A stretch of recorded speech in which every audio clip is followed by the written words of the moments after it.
যার নুন আনতে পান্তা ফুরোয় সে হঠাৎ মাংস কিনলো কি করে? আমার তো একে সোজা কথা মনে হচ্ছে না, কিছু একটা গোলমাল নিশ্চয়ই আছে। তবে মনে রাখবে, অকারণে যদি দাদার খারাপ লাগে সেটা আমি ভালো চোখে দেখবো না। তুই খুব কথা বলতে শিখেছিস দেখছি। ঠিক আছে, এখন আমি দেখবো কি করে আমার বাড়িতে বসে আমারই চোখের সামনে এমন কাণ্ড তুই করিস। ইঁদুর মারার বিষ? শেষ পর্যন্ত তুই কিনা খাবারে বিষ মেশাতে এলি?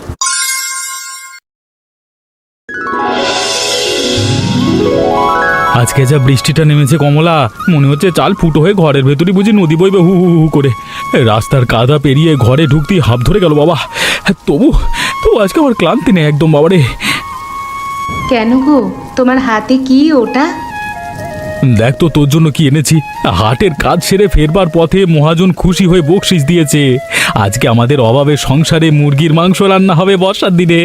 সাথে ওই মানকচুটা যেটা কালকে তুলেছিলাম ওটাও কেটে দিও, ঝোলটা একেবারে জমে যাবে। ওমা, এ যে সত্যি মুরগির মাংস দেখছি। কতগুলো মাস পর আমাদের ঘরে মাংস এলো গো। আমার তো নিজের চোখকেই যেন বিশ্বাস করতে পারছি না। তুমি আগে ভেজা জামাটা বদলাও, নইলে আবার তোমার জ্বর আসবে। আমি এখনই উনুন ধরাচ্ছি। তাহলে দেখেছো তো, আমাদেরও ভাগ্য মাঝে মাঝে ভালো হয়ে যায়। মানকচু দিয়ে মুরগির ঝোল করলে গন্ধে বাড়ি ভরে যাবে। তবে একটা কথা বলি, এত দামি জিনিস মহাজন এমনি এমনি দিল, পরে যেন কেউ আবার উল্টো কথা না তোলে। আরে না গো না, ওসব ভাবো না, মানে ভেবো না। আজকে হাটে লোক কম ছিল, বৃষ্টি নামবে নামবে করছে, সবাই কাজ ফাঁকি দিচ্ছিল। আমি একাই 3টে মাল ভরা বস্তা মাথায় করে গুদামে তুলে দিয়েছি। মহাজন খুশি হয়ে সঙ্গে 2টো টাকা দিল, আর এই মাংসটুকু হাতে ধরিয়ে বলল বাড়িতে নিয়ে যা। আমি তখনই ভাবলাম আজকে তোমাকে একটু ভালো খাওয়াবো। সত্যি আমাদের ঘরে এটা উৎসবের মতোই ব্যাপার। এই ভাঙা সংসারে যেখানে দুবেলা ভাত জোটে কি জোটে না তার ঠিক নেই, সেখানে মাংস মানে রাজকীয় খাওয়া। তাহলে রান্নাটা আজকে একটু বিশেষ ভালো করে করো। আমি এমন রান্না করব তুমি একেবারে আঙুল চেটে চেটে খাবে। শুধু ভয় লাগে, গন্ধ পেয়ে ওরা ঘরের মধ্যে আবার না চুগলি শুরু করে। আমি চাই না এই সামান্য সুখটুকুর জন্য ঘরে আবার ঝামেলা বাঁধুক। তুমি তো মাথা নেবে না, আমরা চুপচাপ খেয়ে নিলেই হলো। আর যদি কেউ জিজ্ঞেস করে সোজা বলবে মহাজনের বকশিস। গরিব বলে কি আমাদের ভালো খেতে নেই? তুমি মশলা বাটো, আমি কাঠটা ঠিক করে দিচ্ছি। আচ্ছা, আজ তাহলে সত্যি শান্তিতে খেতে পারবো হয়তো। গন্ধটা পাচ্ছেন মা? ওই বড় বউদের ঘরের দিক থেকে কেমন কষা মাংসের গন্ধ আসছে না? ওরা মুরগির মাংস রাঁধছে আজ নিশ্চয়ই। তাতে কি হয়েছে? কি হয়েছে মানে? আপনি ভেবেই নিজে বলুন তো। যার নুন আনতে পান্তা ফুরোয় সে হঠাৎ মাংস কিনলো কি করে? আমার তো একে সোজা কথা মনে হচ্ছে না, কিছু একটা গোলমাল নিশ্চয়ই আছে। আর বলো না বৌমা, আমরা এখানে আলু ভাতে দিয়ে ভাত খেয়ে দিন কাটাই, আর ওরা দরজা বন্ধ করে মাংস রান্না করছে লুকিয়ে লুকিয়ে। বিমলের সাধ্য আছে মাংস খাবার, ওই বড় বউটা না জানি কি কায়দা শিখিয়েছে। সেটাই তো ভয় মা। কাল মোড়লের থেকে শুনলাম কারো একটা দেশি মুরগি নাকি হারিয়েছে। আপনি বুঝতে পারছেন তাহলে? পরে পুলিশ টুলিশ এলে কিন্তু শুধু ওদের ধরবে না, এই বাড়ির সবাইকেই জেরা করবে। অপমানটা তখন কার গায়ে লাগবে? আমাদেরই। ঠিক বলেছিস। আমি তো বলি ওই কমলা এ বাড়িতে আসার পর থেকেই অশান্তি লেগেই আছে। এমন ভাব করে যেন সংসারের সব কষ্ট ওর একারই হয়। আর আমার বড় ছেলে তো তার কথাতেই ওঠে বসে। আজ অমল এলে বলবো আগে সব শুনে নিক। আমার বাড়িতে লুকিয়ে চুরিয়ে চুরি চামারি করে রান্না হবে আর আমি চুপ করে বসে থাকবো, তা হবে না। আপনি শক্ত থাকবেন মা, না হলে ওরা মাথায় চড়ে বসবে। আর সেটা আমি কিছুতেই হতে দেব না। আজ মাংস, কাল আরো বড় কিছু করবে। বড়দা যদি সত্যি সৎ হতো তবে আগে আপনাকে জানাতো, কিন্তু না, চুপি চুপি বড় বউয়ের হাতে দিয়ে রান্না বসিয়েছে। তার মানে বুঝুন কিছু লুকোনো ব্যাপার আছে ভিতরে। আমার স্বামীকে আমি বলে দিচ্ছি, সে যেন গিয়ে সোজা জবাব চায় ওদের কাছে। বলি, নাকে কি তুলো ঠুকিয়ে বসে আছো? সারা বাড়ি গন্ধে ভরে গেছে আর তুমি এখানে নিশ্চিন্তে বসে আছো। তোমার দাদা চুপি চুপি মাংস রেঁধেছে, আমাদের কাউকে কিচ্ছু জানায়নি। আর তোমার বিন্দুমাত্র লজ্জা নেই? কি হয়েছে কি তোমার? ছোট ভাই বলে কি তোমার কোনো মান সম্মান নেই? সব ভালো জিনিস ওদের ঘরে যাবে আর আমরা দূরে বসে শুধু গন্ধ শুকবো? তুমি একটু থামবে? সারা দিন খেটে এই তো ফিরলাম, গা হাত এখনো ভিজা, আর তুমি শুরু করে দিলে। দাদা মাংস এনেছে তো এনেছে, তাতে এমন কি মহাভারত অশুদ্ধ হলো? আর চুরি করেছে বলছো, প্রমাণ কি? কেন, তোমার দাদা কি কোনো অকাজ করতে পারে না?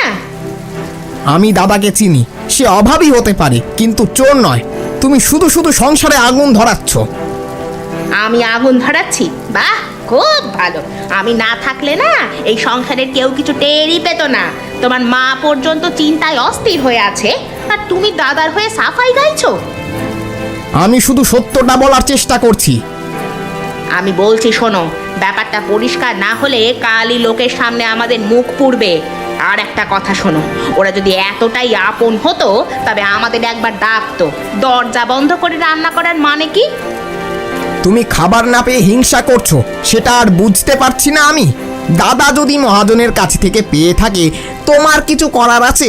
সব কিছুতে খারাপ ভাবো কেন? তবু তবু তোমার ওদের কাছে গিয়ে বলতে কোনো আপত্তি আছে? ঠিক আছে, তবু যেহেতু তুমি আর মা এত বলছো, আমি গিয়ে জিজ্ঞেস করব। তবে মনে রাখবে, অকারণে যদি দাদার খারাপ লাগে সেটা আমি ভালো চোখে দেখব না।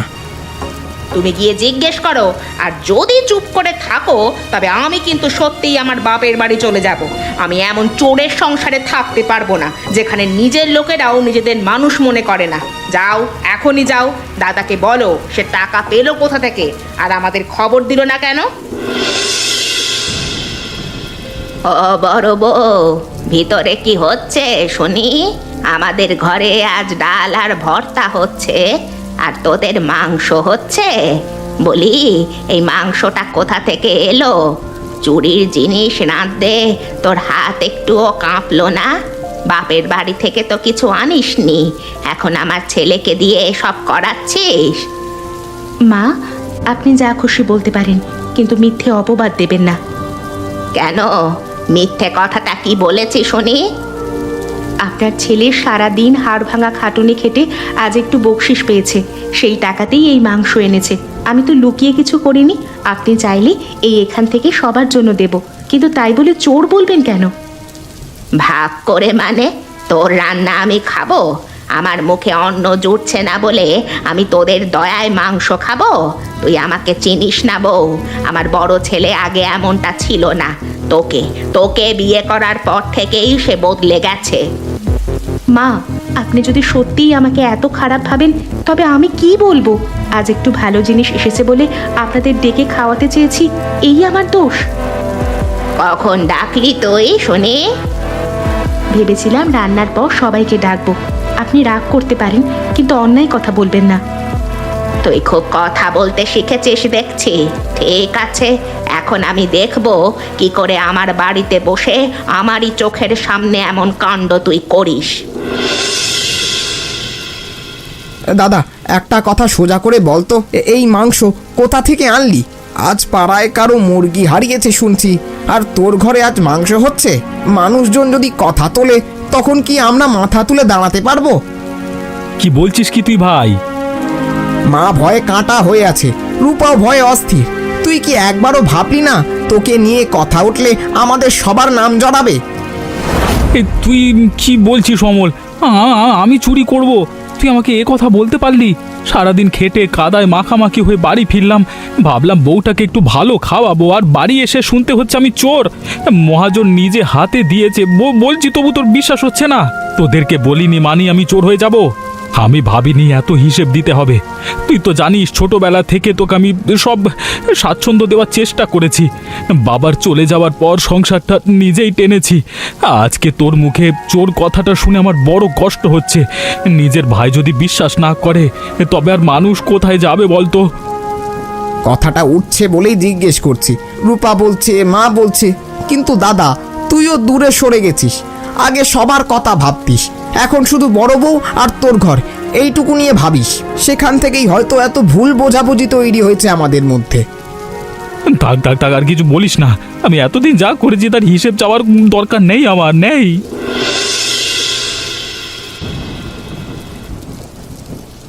কে কে ওখানে? রূপা, তুই হাঁড়ির কাছে লুকিয়ে কি করছিস? হাতের ওই কাগজে কি আছে? থাম, হাতটা সরা হাঁড়ির কাছ থেকে।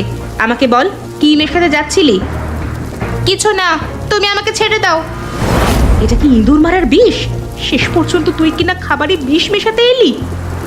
হ্যাঁ হ্যাঁ, বিষই। কি করবে, কি করবে তুমি?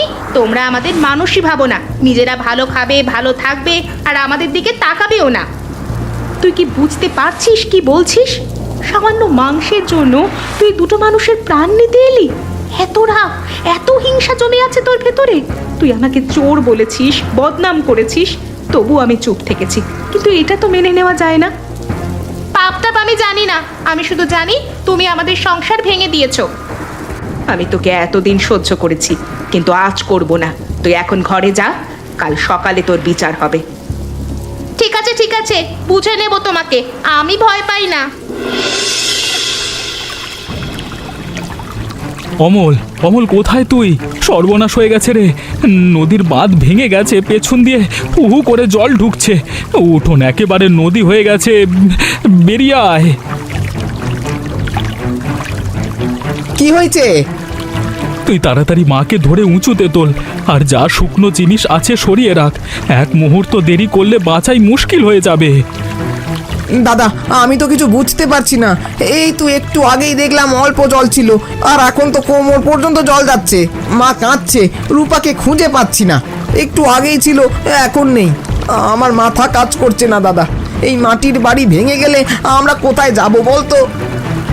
ভয় পাবি না, ভয় পাবি না, এখন ভয় পেলে চলবে না। মাকে আগে সামলা।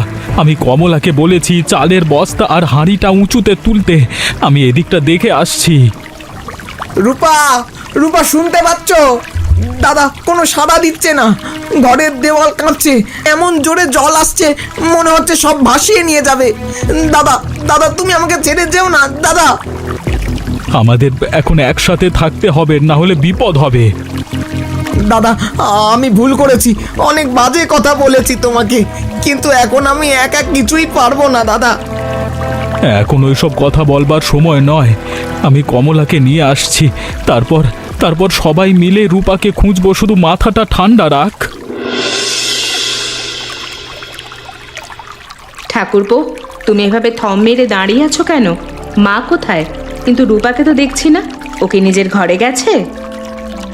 আমি কি বলবো তোমাকে বুঝতে পারছি না। তার মানে আমি তো রান্নাঘরের দিক থেকে বেরোতে দেখেছিলাম ওকে। তুমি কথা বলছো না কেন? কি হয়েছে? মুখটা তোমার এমন সাদা হয়ে গেল কেন? বৌদি, রূপা নেই, আমি নিজের চোখে দেখলাম। জল বাড়তেই ও উঠোনের পেয়ারা গাছটার দিকে হাত বাড়িয়েছিল। আমি তখন মাকে নিয়ে হিমশিম কাচ্ছি, এক ঝটকায় স্রোতে ওকে টেনে নিয়ে গেল। আমি হাত বাড়িয়ে ধরতে পারলাম না, আমার রূপা ভেসে গেল বৌদি। আমি তাকে বাঁচাতে পারলাম না, বাঁচাতে পারলাম না। না না, এমন কথা বলো না। এইসব বানের জলে মানুষ ভেসে গেলে কোথাও না কোথাও আটকে যায়। আমি যে আর সহ্য করতে পারছি না বৌদি। তুমি কিচ্ছু ভেবো না, তোমার দাদা খুঁজতে গেছে, সে খুঁজে আনবে ঠিক। তুমি এখন ভেঙে পড়লে চলবে? মাকে সামলাতে হবে, যে নিজেকেও সামলাতে হবে। উপরওয়ালা আমাদের পাপের শাস্তি দিল বৌদি।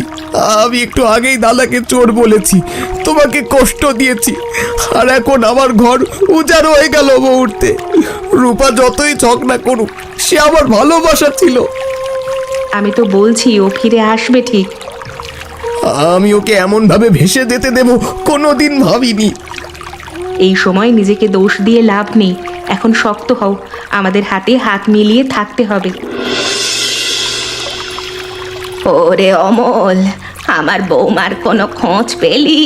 তুই আবার গিয়ে খোঁজ নে বাবা, আমার বুক যে ধড়ফড় করছে। মা, দাদা আর গ্রামের লোকেরা ভোর থেকে নৌকা নিয়ে খুঁজছে। খাল, ডোবা, ভাটির দিক সব জায়গায় দেখেছে, জল এখনো নামিনি। আমি তো সারা রাত পাড়ে দাঁড়িয়ে ডেকেছি, কোনো উত্তর নেই। যদি সত্যি ও আর না ফেরে।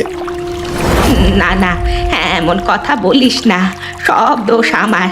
আমি যদি কাল ওই মাংস নিয়ে এত কথা না তুলতাম, যদি বড় বউয়ের নামে ঝগড়া না করতাম, তাহলে হয়তো রান্নাঘরের দিকেই যেত না, উঠোনেও নামতো না। কমলাকে কষ্ট দিয়ে কি পেলাম বল? তুমি একা নও মা, আমিও কম করিনি। দাদা যে আমার কত করেছে সেটা ভুলে গিয়ে আমি লোকের কথায় ওর সাথে ঝগড়া করলাম। বৌদি মুখ বুঝে সব সহ্য করলো। আমরা সবাই মিলে এরকম করেছি। যদি আমার বৌমা ফিরে আসে, আমি আর কোনোদিন বড় বউকে খারাপ বলবো না। দাদা আর কদিন খুঁজবো? দুদিন হয়ে গেল, চারপাশে সবখানে খবর পাঠানো হলো, কোথাও কিছু নেই। আমি বুঝে গেছি রূপা আর নেই। আমি তাকে ধরে রাখতে পারলাম না। তুই এরকম কথা বলিস না ভাই। এখন মনে হচ্ছে আমি যা করেছি তার চেয়ে বড় শাস্তি আর হতে পারে না। এভাবে ভেঙে পড়িস না, আমি তোর বড় ভাই। আমি এখনো আশা ছাড়িনি। খবর না পাওয়া মানেই শেষ নয়। মা কমলাও সারা রাত ঘুমোয়নি। আমাদের সবাইকে শক্ত থাকতে হবে। তুমি আমাকে এখনো এত আপন করে কথা বলছো? আমি তোমাকে অপমান করেছি, চোর বলেছি। তুমি চাইলে আমাকে চর মেরে তাড়িয়ে দিতে পারতে। বিমলের ভাইয়ের সঙ্গে এত হিসেব করলে চলে না। এখন কান্না নয়, কাজ করতে হবে, কারণ সময় কম। চল চল, খালের ধারের জঙ্গলটা আরেকবার দেখি। আমার মনও বলছে ওর কিছু হয়নি। চলো দাদা, আমি তোমার সঙ্গে যাব। ঘরে বসে থাকলে বুকের ভেতরটা আরো কেমন করে। আমি আর কোনোদিন এমন ভুল করব না। রূপা, আমি কি ঠিক দেখছি? তোমার এই অবস্থা হয়েছে? হ্যাঁ, একেবারে দিশেহারা অবস্থা হয়েছে। কোথায় ছিলি তুই এই দুদিন? তোকে খুঁজে খুঁজে সবাই পাগল হয়ে গেছে। আয়, আগে ভেতরে আয়। দাঁড়িয়ে থাকিস না ওই রকম ভাবে, বাইরে দাঁড়িয়ে থাকিস না বোন। বৌদি, আমার কথা বলার মুখ নেই। আমি খুব বড় পাপ করেছি। সেই রাতের কথা বারবার মাথায় ঘুরছে। আমি তোমার হাঁড়িতে বিষ মেশাতে গিয়েছিলাম, তারপর বানের জলে ভেসে একটা বড় গাছের ডালে আটকে ছিলাম। ওইসব কথা এখন থাক। দুদিন না খেয়ে না ঘুমিয়ে শুধু নিজের পাপের কথা ভেবেছি। মনে হচ্ছিল এই আমারই শাস্তি হচ্ছে। ওসব এখন থাক, তুই ফিরে এসেছিস এইটাই বড় কথা। ভেতরে আয়, শুকনো কাপড় দেবো, এসব কথা পরে হবে। তুই বেঁচে আছিস, আমার কাছে এখন এটাই অনেক। না বৌদি, আমাকে বলতে দাও। ওই গাছের ডালে ঝুলতে ঝুলতে আমি শুধু ভাবছিলাম যে তোমাকে মেরে ফেলতে চেয়েছিলাম। তুমি আমাকে তখনই সবার সামনে ধরিয়ে দিতে পারতে, কিন্তু করনি। কারণ আমি জানতাম তুই রাগের মাথায় ভুল করছিস। তুমি চাইলে আমাকে ঘৃণা করতে, তবু আজ আমাকে আপন করে নিলে। আমি এতদিন তোমাকে শত্রু ভেবেছি। আমাকে ক্ষমা করো বৌদি, না করলে আমি শান্তি পাবো না। আমি তোকে ছোট বোনের মতোই ভেবেছি। রাগ করেছি ঠিকই, কিন্তু তোর সর্বনাশ কখনো চাইনি। তুই যদি সত্যি বদলাতে চাস, তবে পুরনো সব কথা এখনই ভুলে যা। আয়, আগে স্নান কর, তারপর গরম ভাত খা।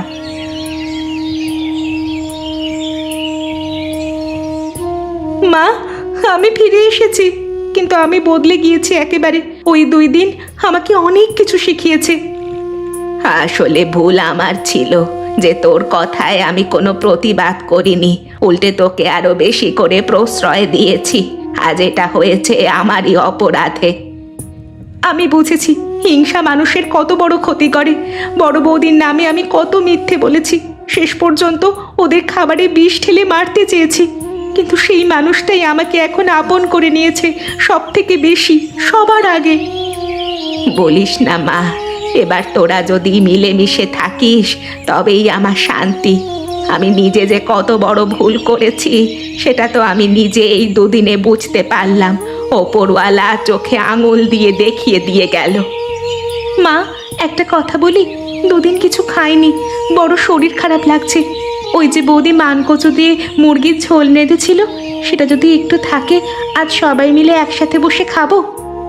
হ্যাঁ আছে, যখন বৃষ্টি হচ্ছিল তখন আমি উঁচুতে তুলে রেখেছিলাম। আমি জানতাম যে পরে সব কিছু ভেসে গেলে ওই খাবারটাই আমরা অল্প অল্প করে খেতে পারবো। ওই ঝোল নিয়েই তো এত ঝামেলা হয়েছিল, এবার ওই ঝোলটাই আমাদের সংসারকে একসাথে করে দেবে। ঠিক আছে, আমি খেতে দিচ্ছি তোমাদের সবাইকে, তোমরা খেতে বসো। তোমরা যদি আমার মতো হিংসুটে হও তাহলে আমার মতোই বিপদে পড়তে হবে তোমাদের। তাই আমার মতো কোনোদিন হিংসা করো না কারোর ওপরে, আর কারোর ক্ষতি অবশ্যই করো না, কারণ কাউকে ক্ষতি করলে সেই ক্ষতি আবার ফিরে আসে। আচ্ছা, তোমরা বলতে পারবে যে আমি ঠিক কী দিয়ে মারতে চেয়েছিলাম বড় বউকে? উত্তরটা কিন্তু তোমরা কমেন্ট করে জানিও। আর আমাদের চ্যানেলটা অবশ্যই সাবস্ক্রাইব করো এবং গল্পটা কেমন লাগলো বন্ধুদের সাথে শেয়ার করে আমাদেরকে কমেন্ট করে জানিও। আর সামনে বৃষ্টির দিন আসছে, তোমরা সবাই মিলেমিশে থেকো আমাদের মতোই।